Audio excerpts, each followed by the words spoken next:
తూర్పుగోదావరి జిల్లాలోని పిచ్చుకలంక గ్రామంలో నిర్వహించిన రైతులతో ముఖాముఖి కార్యక్రమంలో ముఖ్యమంత్రి నారా చంద్రబాబు నాయుడు పాల్గొన్నారు. ఈ సందర్భంగా రాష్ట్రంలో సాగునీటి ప్రాజెక్టులు, గోదావరి డెల్టా అభివృద్ధి, పోలవరం ప్రాజెక్టు పురోగతిపై ఆయన కీలక వ్యాఖ్యలు చేశారు. త్వరలో అఖండ గోదావరి ప్రాజెక్టును తీసుకొస్తామని, గోదావరి పుష్కరాల కంటే ముందే పోలవరం ప్రాజెక్టును పూర్తి చేసి జాతికి అంకితం చేస్తామని సీఎం ప్రకటించారు. గోదావరి డెల్టాకు జీవనాడిగా ఉన్న ధవళేశ్వరం బ్యారేజ్ను ఆధునీకరిస్తున్నామని, 152 కోట్లతో 117 కొత్త గేట్లను ఏర్పాటు చేస్తున్నామని తెలిపారు. దేశానికి అన్నపూర్ణగా పేరొందిన గోదావరి డెల్టా అభివృద్ధికి సర్ ఆర్థర్ కాటన్ చేసిన సేవలు చిరస్మరణీయమని కొనియాడారు. అఖండ గోదావరి ప్రాజెక్టుకు నిజ స్వరూపం తీసుకొస్తాం. రేపు రాబోయే సంవత్సరమే మనకు గోదావరి పుష్కరాలు వస్తున్నాయి. ఇదొక చరిత్ర.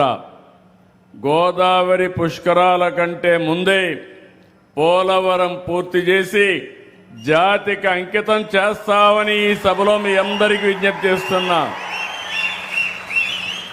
నేను అందుకనే 3 కార్యక్రమాలకి, ఒకటి మీరు చూస్తే గోదావరి డెల్టాకు కీలకమైనటువంటి ధవళేశ్వరం బ్యారేజ్ గేట్లన్నీ ఆధునీకరణ చేయడం, 153 కోట్లు, 117 గేట్లు ఇవి పెట్టడమే కాకుండా పూర్తిగా మరమ్మతులు చేసి ఈ ప్రాజెక్ట్ని కాపాడే బాధ్యత తీసుకున్నాం.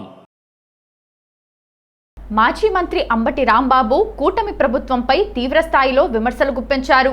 రాష్ట్రంలో చంద్రబాబు నాయకత్వంలోని ప్రభుత్వం అధికార బలంతో రైతులపై రౌడీయిజానికి పాల్పడుతోందని ఆయన ఆరోపించారు. అన్నదాతలపై పోలీసులు బుల్డోజర్లను ప్రయోగించే దుర్మార్గపు సంస్కృతిని రాష్ట్రంలో తొలిసారిగా చూస్తున్నామని అంబటి రాంబాబు అన్నారు. పక్కకు నెట్టేసి దౌర్జన్యంగా బుల్డోజర్లతో పొలాల్ని, పంటల్ని నాశనం చేసినటువంటి సంఘటన బహుశా రాష్ట్ర చరిత్రలో అరుదుగా జరిగేటటువంటి సంఘటన. వాళ్ళు చేసిన పాపం ఏమిటంటే పూలింగ్లో భూములు ఇవ్వలేదు. మీరు పూలింగ్లో భూములు ఇవ్వకపోతే మేము ఇదే చేస్తామనేటువంటి పద్ధతుల్లో వ్యవహరించినట్టుగా మాకు అర్థమవుతా ఉంది. వాళ్ళకి ల్యాండ్ ఎక్విజిషన్ నోటీసులు ఇచ్చారు, యాక్ట్ను ప్రయోగించారు. కానీ ఏ స్టెప్ని కూడా కరెక్ట్గా ఆచరించుకోకుండా వాళ్ళని బుల్డోజ్ చేసి రైతాంగాన్ని నష్టపరిచేటటువంటి కార్యక్రమం చేస్తున్నారు. దానితో పాటు రేట్ అసెస్మెంట్ కూడా చాలా దుర్మార్గంగా 2,47,000 రూపాయలు, 2,47,000 రూపాయలు ఎకరానికి పాస్ చేసినట్టుగా అర్థమవుతుంది. దాన్ని ఈ 11 మంది రైతులకు కూడా ఏం చెప్పలా. బుల్డోజ్ చేసిన తర్వాత వాళ్ళ ద్వారా వీళ్ళ ద్వారా తెలుసుకున్నారు. 2,47,00,000 రూపాయలు ఎకరానికి అంటే అక్కడ ఉన్నటువంటి పరిస్థితుల్లో చాలా దారుణమైంది. ఓల్డ్ అల్వాల్ లక్ష్మీనగర్ కాలనీలో మల్కాజ్గిరి మాజీ ఎమ్మెల్యే మైనంపల్లి హనుమంతరావు ఆదేశాల మేరకు, కాలనీ అధ్యక్షులు నాగేశ్వరరావు వినతి మేరకు మల్కాజ్గిరి కాంగ్రెస్ పార్టీ ఇన్ఛార్జ్ తోట లక్ష్మీకాంత్ రెడ్డి స్థానిక కాంగ్రెస్ నాయకులు మరియు కాలనీవాసులతో కలిసి కాలనీలో పర్యటించారు. ఈ సందర్భంగా కాలనీలో జరుగుతున్న సీసీ రోడ్డు పనులను పరిశీలించారు. నాణ్యతతో సీసీ రోడ్డు పనులను పూర్తి చేయాలని కాంట్రాక్టర్కు సూచించారు. ఈ సందర్భంగా కాలనీ అధ్యక్షులు నాగేశ్వరరావు మాట్లాడుతూ, మల్కాజ్గిరి మాజీ ఎమ్మెల్యే మైనంపల్లి హనుమంతరావు మా కాలనీలో ఇప్పటి వరకు అన్ని రకాల అభివృద్ధి పనులు పూర్తి చేశారని తెలిపారు. కాలనీలో సీసీ రోడ్డు ఏర్పాటు చేయాలని కోరగానే వెంటనే శాంక్షన్ చేపించి పనులు ప్రారంభించినందుకు హర్షం వ్యక్తం చేశారు. కాలనీలో ఏ సమస్యలు ఉన్నా చెప్పగానే వెంటనే స్పందించి సహాయ సహకారాలు అందించారని తెలిపారు. స్టాచ్యూ దగ్గర ఉన్నటువంటి మన లక్ష్మీనగర్ కాలనీలో రోడ్డు వర్క్ పరిశీలన చేయడానికి మైనంపల్లి హనుమంతరావు గారి యొక్క ఆదేశాల మేరకు రావడం జరిగింది. ఎంతో కాలంగా కాలనీ వాసులకు ఏ ఇష్యూ అయినా సరే, అటు తాగునీటి సమస్య కానివ్వండి, లేదా ఇటు సివరేజ్ వాటర్ సమస్య కానివ్వండి, లేదా మన వర్షపు నీటి సమస్య కానివ్వండి, రోడ్ల విషయం కానివ్వండి, దేనికైనా సరే మైనంపల్లి హనుమంతరావు గారు ఒక చొరవతోని, ఆయన యొక్క ఇంట్రెస్ట్తోని కాలనీ అభివృద్ధి చేసుకోవడం జరిగిందని, అలాగే ఇప్పుడు పెండింగ్లో ఉన్నటువంటి 2 వర్కులు, అందులో ఇది రోడ్ వర్క్ ఇది కంప్లీట్ అయితే ఇంకొక చిన్న రోడ్ వర్క్ ఒకటి ఉంటుంది తప్ప మిగతా కాలనీలో అన్ని రకాలుగా సమస్యలు పరిష్కారం జరిగినట్టే. కాబట్టి కాలనీ వాసులు కూడా వాళ్ళ యొక్క పూర్తి సంతోషాన్ని పూర్తి మద్దతు ఎప్పుడున్నట్టే మైనంపల్లి హనుమంతరావు గారికి తెలపడం జరిగింది. హనుమంతన్ననే రిప్రజెంటేషన్ చేసి కంపల్సరీ కావాలని చెప్పి ఒత్తిడి చేసి చేయించాడు. ఈ డ్రైనేజు తర్వాత వాటర్ లైను ఈ బాక్స్ లైన్ అయిపోయింది కాబట్టి ఇక మాకు సీసీ రోడ్లు కావాలని చెప్పి మేము అన్నాం. సీసీ రోడ్లు కావాలంటే మాకు ఇక్కడ తోట లక్ష్మీకాంత్ రెడ్డి గారి యొక్క అంటే వారి యొక్క అనుమతితో కూడా వారి యొక్క రిప్రజెంటేషన్ హనుమంతన్నకి ఎట్లా అంటే హనుమంతునికి రామునికి హనుమంతుడు ఉన్న విధంగా మా మైనంపల్లి హనుమంతరావు అన్నకు తోట లక్ష్మీకాంత్ రెడ్డి గారు అండదండ మనమందరము కాంగ్రెస్ కుటుంబ సభ్యులం అందరం కూడా ఉన్నా కానీ కూడా వెన్నంటి ఉండి ఉంటాడు. ఏది ఎక్కడ చేయాలి, ఏది ఎక్కడ ఉండాలి, ఏది మంచి చెడు అన్నీ కూడా చెప్తూ డెవలప్మెంట్ చేసేటటువంటి వ్యక్తి. ఆశయాన్ని కోరుకొని అల్వాళ్ళను ఒక లెవెల్లో తీసుకుపోవాలన్నటువంటి కోరుకునే వ్యక్తి మన తోట లక్ష్మీకాంత్ రెడ్డి గారు. ఈ విధంగా వీళ్ళు చేస్తే మాకు సీసీ రోడ్ అని అంటే కూడా కొంచెం లేట్ అయింది. అయినా కానీ కూడా అన్న 2-3 సార్లు జోనల్ కమిషనర్తోని వాళ్ళు ట్రాన్స్ఫర్లు అవ్వడము, పోస్టులు మారడము ఇవన్నీ జరిగినాకపోతే మేము అన్నను కలవాలి, ఒకటేదో ప్రెస్ నోట్ ఇవ్వాలి, మళ్ళీ కలవాలి, ఆఫీస్ వాళ్ళే అట్లా మొత్తం మీద అన్న మాకు చేయించిండు. చాలా సంతోషం ఉన్నది సార్. ఇప్పుడు మా కాలనీకి టోటల్గా కూడా 100% సంతోషంగా ఉన్నది. జీవో నెంబర్ 641ని వెంటనే రద్దు చేయాలని డిమాండ్ చేస్తూ రంగారెడ్డి జిల్లా కొత్తూరు మండలం పరిధిలోని సిద్దాపూర్, కొడిచెర్ల పలు తండాల గ్రామస్తులు వందలాదిగా జాతీయ రహదారిపై పెద్ద ఎత్తున ధర్నాకు దిగారు. దీంతో జాతీయ రహదారిపై భారీగా ట్రాఫిక్ జామ్ అయ్యింది. పార్టీలకు అతీతంగా ఏర్పాటు చేసిన డంప్ యార్డ్ వ్యతిరేక జేఏసీ ఆధ్వర్యంలో సమావేశమై అక్కడి నుండి నేరుగా జాతీయ రహదారిపైకి వందలాది మంది చేరుకొని రహదారిపై నిరసన వ్యక్తం చేశారు. కాలుష్య కారకమైన చెత్త డంపింగ్ యార్డ్ సిద్దాపూర్ గ్రామంలో ప్రభుత్వం ఏర్పాటును విరమించుకోవాలని డిమాండ్ చేశారు.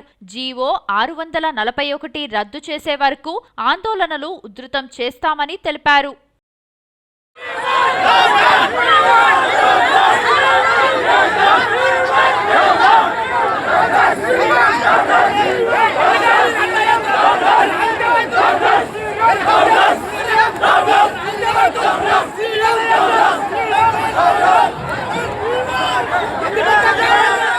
ఈ ప్లేస్లో డంపింగ్ యార్డ్ ప్రతిపాదిత స్థలం. ఇక్కడ పక్కనే గుట్ట చెరువు ఉంటుంది, దీని పక్కన అప్పకుంట ఉంటుంది, కిందికి వస్తే రామయ్య గుంట ఉంటుంది ఎస్పీపల్లిలో, కిందికి వస్తే రామరెడ్డి గుంట ఉంటుంది, ఇటు సైడ్ వస్తే కోళ్ళపడకల చెరువు ఉంటుంది, ఫతేసాగర్ కోళ్ళపడకల చెరువు ఉంటుంది.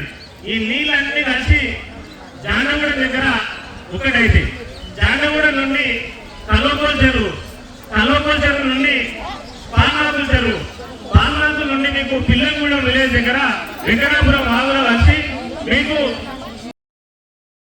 నాచారం ఈఎస్ఐ ఆసుపత్రిలో పోస్టింగ్ల కోసం ఎదురుచూస్తున్న నర్సింగ్ అభ్యర్థులు ధర్నాకు దిగారు.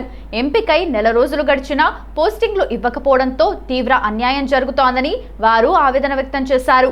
ధర్నాకు మద్దతుగా బీసీ సంక్షేమ సంఘం జాతీయ అధ్యక్షుడు ఆర్ కృష్ణయ్య హాజరయ్యారు. ఈ సందర్భంగా ఆర్ కృష్ణయ్య మాట్లాడుతూ పోస్టింగ్లలో తీవ్ర జాప్యం కారణంగా అభ్యర్థులు సీనియారిటీతో పాటు నెల రోజుల వేతనాన్ని కోల్పోయారని అన్నారు. ఇప్పటికే ప్రైవేట్ ఉద్యోగాలు వదిలి ప్రభుత్వ ఉద్యోగంపై ఆశలు పెట్టుకున్న పలువురు అభ్యర్థులు ఆర్థిక, కుటుంబపరమైన ఇబ్బందులు ఎదుర్కొంటున్నారు. పోస్టింగ్ ఎక్కడ ఇస్తారు, ఎప్పుడు విధుల్లో చేరాలి అనే అంశాలపై స్పష్టత లేకపోవడంతో అభ్యర్థులు తీవ్ర మానసిక ఒత్తిడికి గురవుతున్నారని తెలిపారు. ప్రభుత్వం వెంటనే స్పందించి ఎలాంటి ఆలస్యం లేకుండా పోస్టింగ్ ఉత్తర్వులు జారీ చేయాలని డిమాండ్ చేశారు. నర్సింగ్ ఆఫీసర్స్ సెలెక్ట్ అయ్యి 2 నెలలు అవుతుంది. అన్ని డిపార్ట్మెంట్లలో వైద్య విధాన పరిషత్, ఈఎస్ఐ తప్ప ఆయుష్ డిపార్ట్మెంట్లో అన్ని డిపార్ట్మెంట్లో అందరికీ నర్సింగ్ ఆఫీసర్స్ పోస్టింగ్ ఇచ్చారు. కానీ ఈఎస్ఐలో ఇవ్వకుండా జాప్యం చేశారు. దాదాపు 252 మందికి ఇవ్వాలి. వాళ్ళందరూ ఈరోజు వచ్చి ఇక్కడ ధర్నా చేస్తున్నారు. వీళ్ళకు పూర్తి మద్దతు ప్రకటిస్తున్నాం. వెంటనే వీళ్లకు పోస్టింగ్స్ ఇవ్వాలని అధికారులతో మాట్లాడితే శనివారం లోపు ఇవ్వడానికి అంగీకరించారు. శనివారం లోపు ఇవ్వకపోతే మాత్రం సోమవారం ఈ ఆఫీసు తాళాలు. మేడ్చల్ జిల్లా చెంగిచెర్ల డివిజన్లోని జయప్రద కాలనీలో 6,300 గజాల స్థలాన్ని హైడ్రా కాపాడడంతో కాలనీ వాసులు ఆనందాన్ని వ్యక్తం చేశారు. కాలనీ వెంచర్లో water tank, temple, school library, park, shopping కాంప్లెక్స్ల కొరకు 6,300 గజాల స్థలం ఉండటంతో భవిష్యత్తులో అభివృద్ధి చెందుతుందనే ఉద్దేశంతో ఇక్కడ ప్లాట్లు కొనుగోలు చేయడం జరిగింది. కానీ కొంతమంది అసోసియేషన్ పేరుతో ఈ స్థలాలను కబ్జా చేయడానికి ప్రయత్నిస్తున్నారు. దీంతో కాలనీ వాసులు వివిధ దశల్లో అధికారులకు వినతి పత్రాలు సమర్పించినా కూడా లాభం లేకపోవడంతో హైడ్రాను ఆశ్రయించడం జరిగింది. హైడ్రాను ఆశ్రయించిన వారం రోజుల్లోనే 6,300 గజాల స్థలాన్ని కాపాడారు. హైడ్రా రంగనాథ్ కు ప్రభుత్వానికి ప్రత్యేక ధన్యవాదాలు తెలుపుతున్నామని కాలనీ వాసులు తెలిపారు. హైడ్రా అధికారులు చిగుళ్ల మహేందర్, కాలనీ ప్రెసిడెంట్ పై కంది రాము బిల్డర్ పైన కేసులు నమోదు చేస్తున్నామని, గతంలో హైడ్రా వేసిన బోర్డులను తొలగించి ఆ స్థలాన్ని ఫ్లాట్లుగా మార్చి అమాయక ప్రజలను మోసం చేసి వారికి అమ్ముతున్నారు కాబట్టి వీరిపై కేసులు నమోదు చేయడం జరిగిందని హైడ్రా అధికారులు తెలిపారు.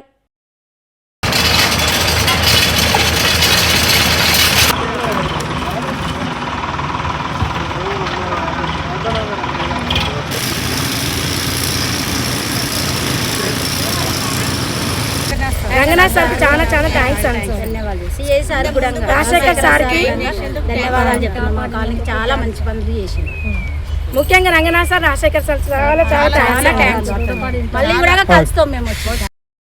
హైదరాబాద్ కలెక్టర్ ప్రియాంక అలా ఇతర అధికారులతో కలిసి పాత బస్తీలోని కిషన్ బాగ్ ప్రాంతంలోని ఎస్ఐఆర్ కేంద్రాలను సందర్శించారు.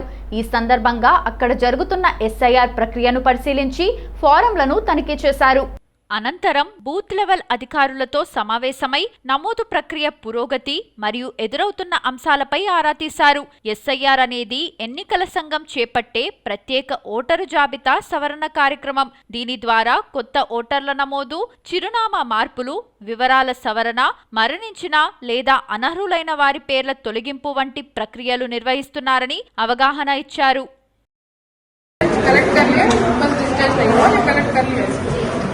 कर लिया